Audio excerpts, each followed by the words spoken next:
ত্রয়োদশ জাতীয় সংসদের সংরক্ষিত নারী আসনের নবনির্বাচিত ৪৯ সংসদ সদস্য আনুষ্ঠানিকভাবে শপথ নিয়েছেন। রাতে জাতীয় সংসদ সচিবালয়ের শপথ কক্ষে তাদের শপথ বাক্য পাঠ করেন স্পিকার হাফিজ উদ্দিন আহমেদ। এ সময় উপস্থিত ছিলেন প্রধানমন্ত্রী তারেক রহমান। সংসদ সচিবালয় জানায়, রাত ৯টায় সংসদ ভবনের পূর্ব ব্লকের লেভেল ১-এ অবস্থিত শপথ কক্ষে অনুষ্ঠানটি অনুষ্ঠিত হয়। নবনির্বাচিত নারী জনপ্রতিনিধিদের শপথ গ্রহণের মাধ্যমে ত্রয়োদশ জাতীয় সংসদ পূর্ণাঙ্গ রূপ পেল। এর আগে গত ৩০ এপ্রিল নির্বাচন কমিশন ত্রয়োদশ জাতীয় সংসদের সংরক্ষিত নারী আসনে বিনা প্রতিদ্বন্দ্বিতায় নির্বাচিত ৪৯ জনের গেজেট প্রকাশ করে।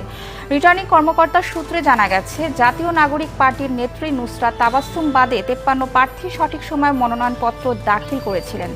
নুসরাত ১৯ মিনিট পর মনোনয়ন জমা দেন। ৫৩ জনের মধ্যে বিএনপি জোটের ৩৬, জামায়াত জোটের ১২ ও স্বতন্ত্র জোটের ১ বৈধ প্রার্থী মিলিয়ে মোট ৪৯ জনকে বিনা প্রতিদ্বন্দ্বিতায় নির্বাচিত ঘোষণা করা হয়। বিএনপির ৩৬ নির্বাচিত নারী সংসদ সদস্য হলেন সেলিমা রহমান, শিরিন সুলতানা, রাশেদা বেগম হীরা, রেহানা আক্তার রানু, নেওয়াজ হালিমা আরলি, মোসাম্মদ ফরিদা ইয়াসমিন, বিলকিস ইসলাম, শাকিলা ফারজানা, হেলেন জেরিন খান, নীলুফার চৌধুরী, মনি, নিপুণ রায় চৌধুরী, জেবা আমিন খান, মাহমুদা হাবিবা, সাবিরা সুলতানা, সানসিলা জেবরিন, সঞ্জিদা ইসলাম তুলি, সুলতানা আহমেদ, ফাহমিদা হক, আন্না মিঞ্জো, সুবর্ণা শিকদার, শামীম আরা বেগম স্বপ্না, শাম্মী আক্তার, ফেরদৌসী আহমেদ, বিথিকা বিনতে হুসাইন, সুরাইয়া জেরিন, মানসুরা আক্তার, জহরাত আদিব চৌধুরী, মমতাজ আলম, ফাহিমা নাসরিন, আরিফা সুলতানা, সঞ্জিদা ইয়াসমিন, শওকত আক্তার, মাধবী মার্মা, সেলিনা সুলতানা ও রেজেকা সুলতানা।